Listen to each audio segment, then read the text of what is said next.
Obrador advierte que no salvará a ricos, solo a los pobres. Desde que empecé este blog y el proyecto de canal de YouTube, les he venido hablando de cómo los gobiernos han estado utilizando los recursos públicos, es decir, el dinero del pueblo, para salvar de la quiebra a millonarios y banqueros.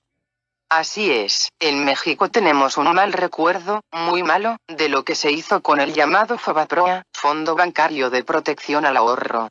Este instrumento financiero fue creado por la élite política mexicana para salvar a sus amigos empresarios, y para salvarse ellos mismos, pues se consideraban a sí mismos como empresarios. De esta manera, este fondo de cobertura se creó con dinero público en el año de 1990. Es decir, este fondo de cobertura ante crisis económicas fue creado solo 4 años antes de que se presentara el colapso total del sistema bancario y financiero mexicano debido a un muy mal manejo y administración de los bancos, así como a prácticas criminales y fraudulentas que se realizaban en los mercados bursátiles, donde se vendían y se compraban instrumentos financieros extremadamente especulativos, así como derivados sobre derivados. Es decir, este crash bursátil en México del año 1994 se debió precisamente a causa de la especulación financiera extrema, de tal manera que se crearon montones de derivados, así como a que se otorgaron infinidad de créditos de alto riesgo. O sea, por un lado, se hicieron transacciones extremadamente especulativas en los mercados bursátiles y, por otro, se concedieron montones de créditos extremadamente riesgosos. Recordemos que en esa época estaba la moda de las tarjetas de crédito, tarjetas que se daban a diestra y siniestra a cualquier persona, sin importar su historial crediticio y aunque no pudieran demostrar solvencia económica como para poder afrontar un crédito. También en esa época se otorgaban créditos hipotecarios y automotrices a cualquier persona o entidad moral sin importar el riesgo financiero. De esta manera se llegó a un colapso del sistema financiero mexicano, debido a la voracidad de estos banqueros que querían obtener las mayores ganancias posibles, sin importarles que sus operaciones las estaban realizando en activos altamente riesgosos, y sin importarles si sus clientes podían pagar eventualmente los créditos que se les daban. Y estos banqueros actuaban de esa manera porque tenían la cobertura, es decir, la promesa, de que el Estado mexicano les salvaría eventualmente de la bancarrota llegado el caso. Pues, como lo repito, 4 años antes se había creado el famoso FOBAPROA, precisamente previendo una situación como esta. Y claramente este instrumento financiero conocido como FOBAPROA se creó expresamente para salvarlos a ellos llegado el caso. De esta manera se les dio vía libre para que actuaran como quisieran, pues sabían que a final de cuentas el Estado mexicano llegaría a su rescate, situación que se dio precisamente 4 años después. Pero aquí lo curioso es que a los banqueros y empresarios se les salvó sin tener que pagar ninguna consecuencia por ello, y todavía se les compró sus bancos y empresas, se nacionalizaron, a un excelente precio, absorbiendo además el Estado todas sus deudas malas y créditos incobrables. Es decir, el Estado compró todos estos bancos y empresas que estaban en quiebra debido a la voracidad de sus dueños, adquiriendo además todos sus compromisos financieros. Es decir, el Estado mexicano absorbió todos esos créditos impagables y todas esas deudas de esas empresas y bancos y todavía se las compró a sus antiguos dueños a precio de mercado. En vez de que estos sujetos fueran a la cárcel por su avaricia desmedida y rapaz voracidad, todavía se les premió comprándoles sus empresas y bancos a precio de mercado como si éstas no estuvieran ya quebradas. El gobierno debió llevarlos a juicio y no darles nada por sus propiedades que ya no valían nada pues estaban endeudados hasta el cuello. De esta manera se debió haber rematado todo y con ese dinero pagar a los clientes de estos bancos y a los ahorradores regresarles su dinero, así como pagarles a los proveedores de estas empresas. Pero no, el gobierno compró todo lo que estaba en problemas con dinero público, y todavía les pagó a sus antiguos dueños. Pero además, y quizá esto fue lo peor, el Estado mexicano posteriormente volvió a privatizar todo el sistema bancario anteriormente nacionalizado, después del crash del 94, a precio de ganga, con lo que el Estado perdió más de la mitad del dinero que utilizó previamente para salvar a estas empresas y bancos. Bueno, más bien para salvar a sus antiguos dueños.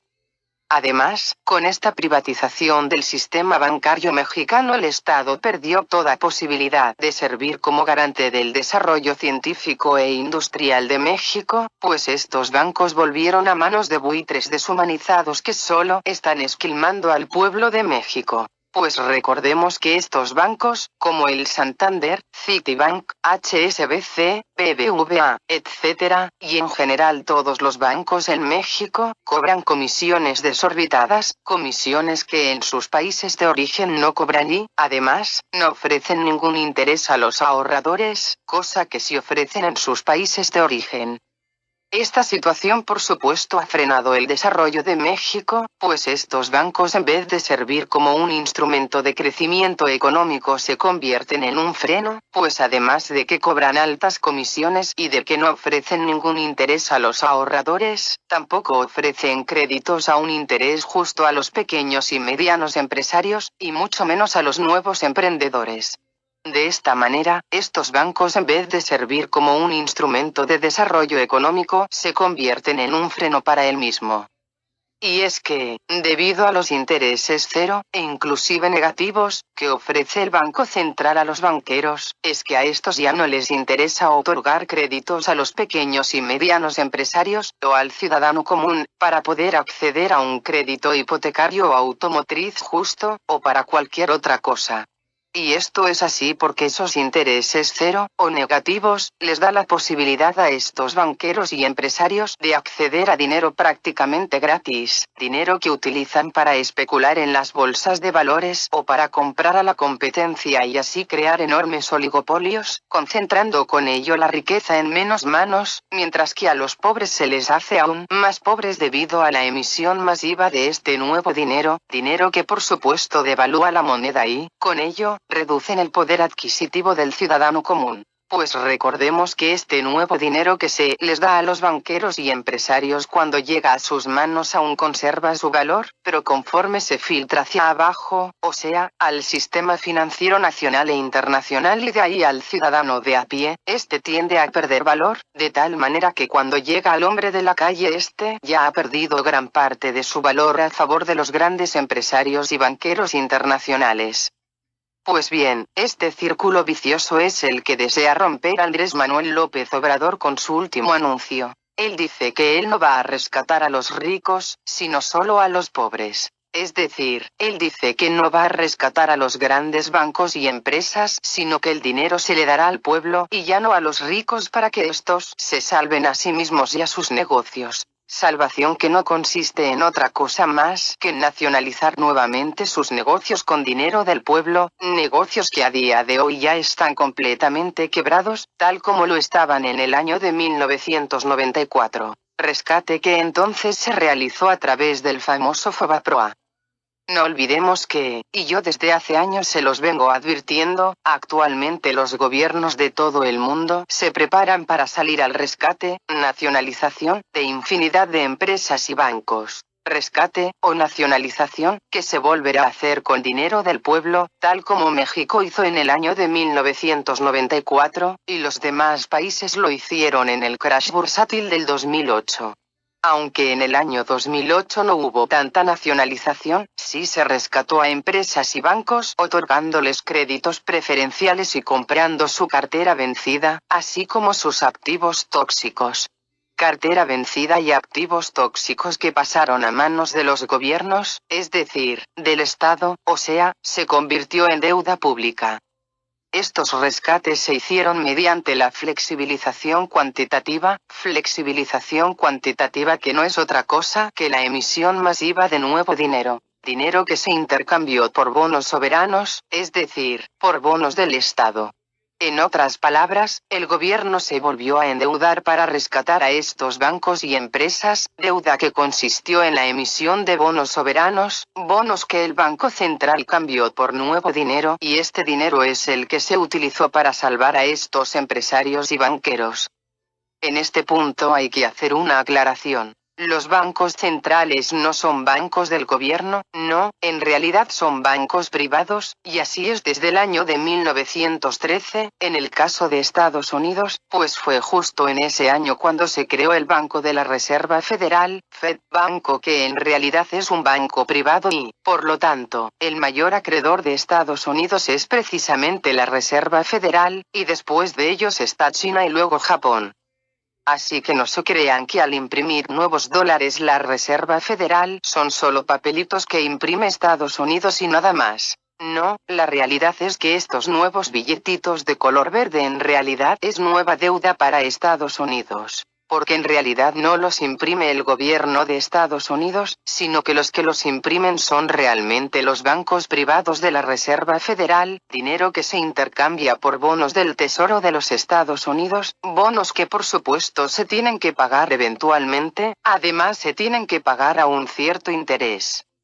Pues bien, esto es precisamente lo que intenta romper Andrés Manuel López Obrador. Es decir, él no quiere crear nueva deuda para dársela a los empresarios y banqueros. No, ahora él dice que no se salvará a ellos, sino que ahora se salvará solo al pueblo y, por lo tanto, se dejará quebrar a los bancos y empresas y se les juzgará y se les rematarán sus propiedades para con ese dinero pagar a sus acreedores y para devolverle su dinero a los ahorradores, en el caso de los bancos.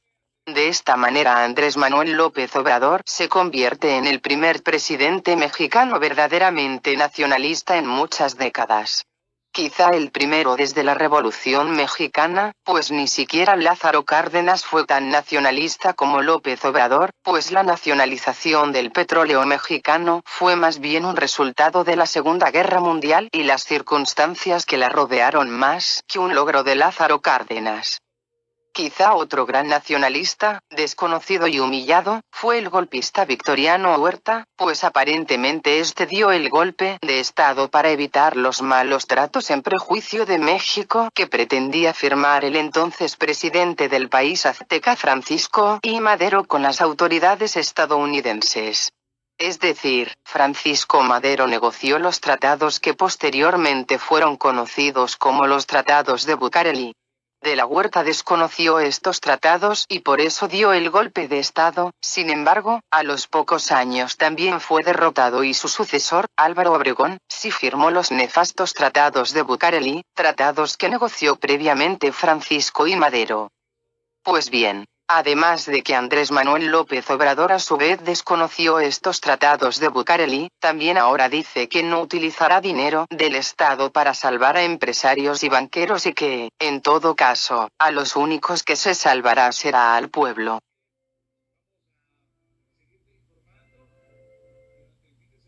AMLO. Rescataremos al pueblo, no a los de arriba. El mandatario reiteró que no se hará lo que se hacía en pasadas administraciones. Requerir al FMI ante cada crisis.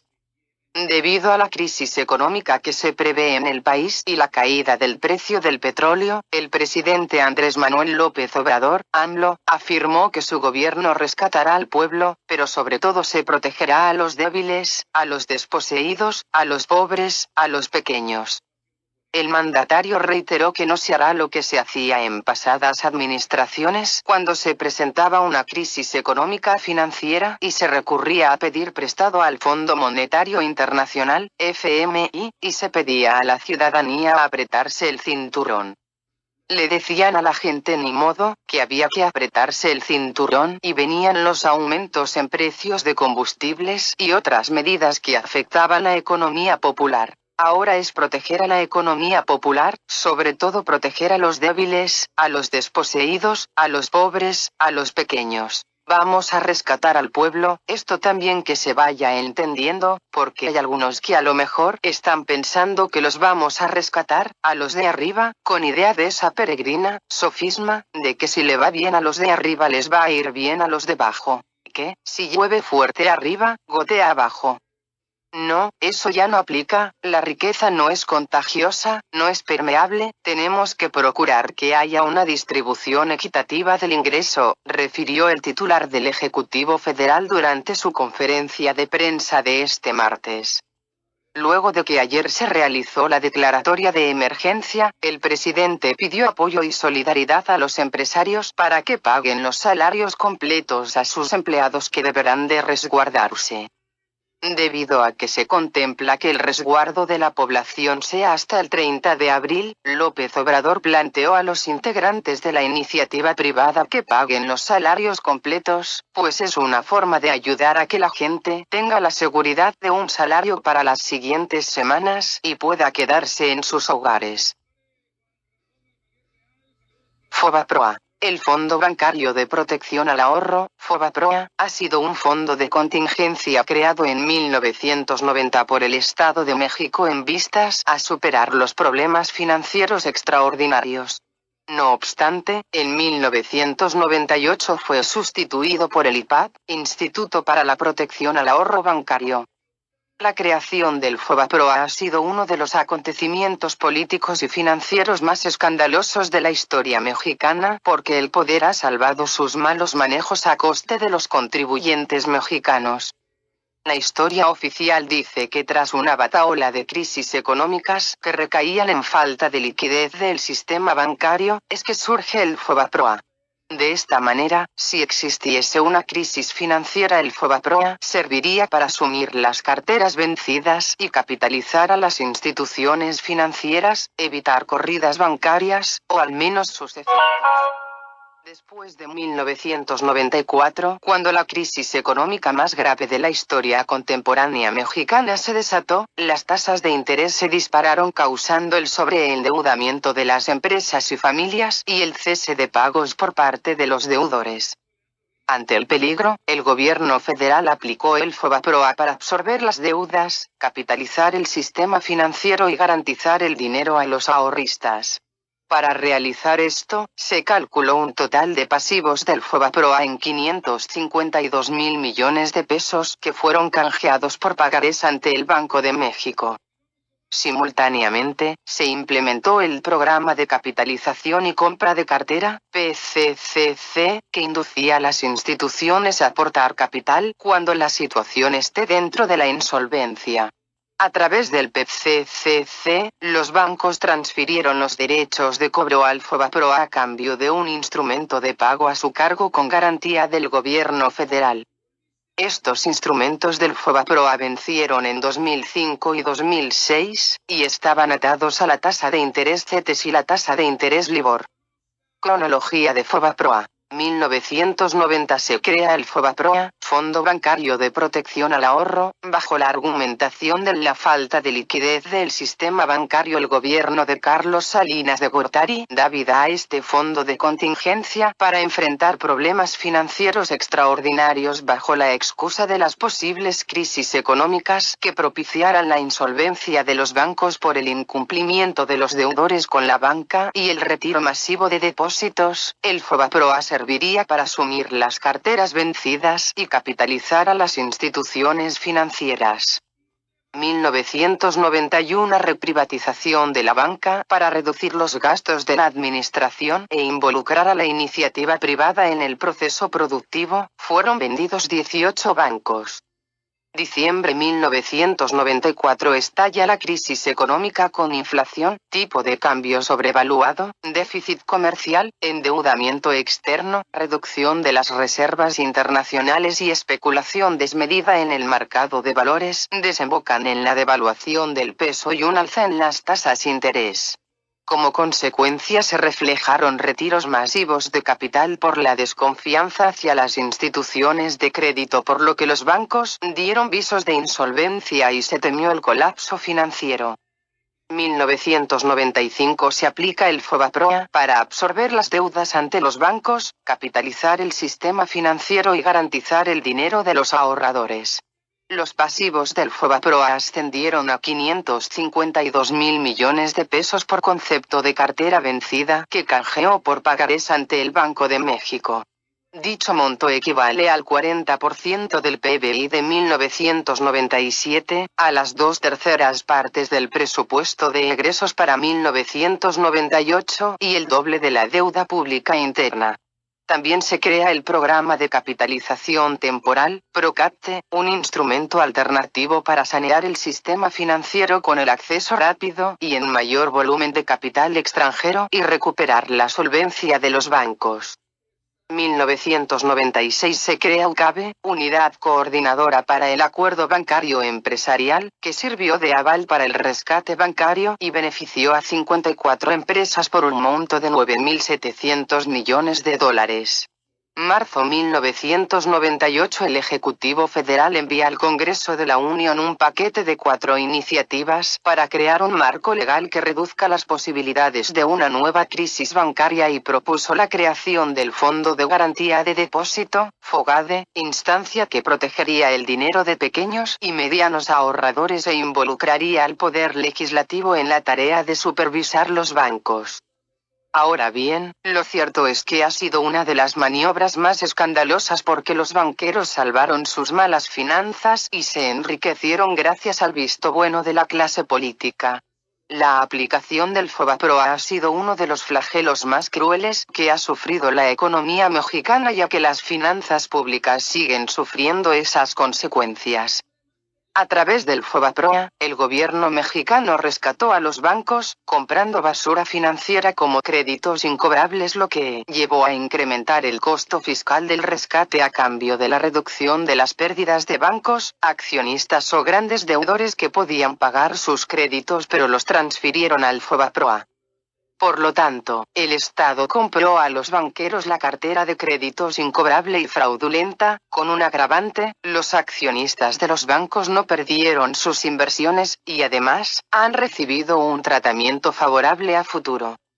Según Alejandro Nadal, el rescate por medio del FOBAPROA no hizo responsables a los accionistas de los bancos. Al contrario, fueron premiados por el mal manejo de su cartera de créditos. Además, al reemplazar su cartera mala con pagarés, con una prima de 2 puntos porcentuales sobre la tasa de CETES y con intereses capitalizables, se les quitó todo incentivo para recuperar los créditos malos. Y como el FOBAPROA no estaba preparado para esta operación, no se recuperó ni la mitad de lo que prometió el gobierno de Zedillo del total de activos asociados a la cartera comprada. El FOBAPROA no distinguió entre préstamos fraudulentos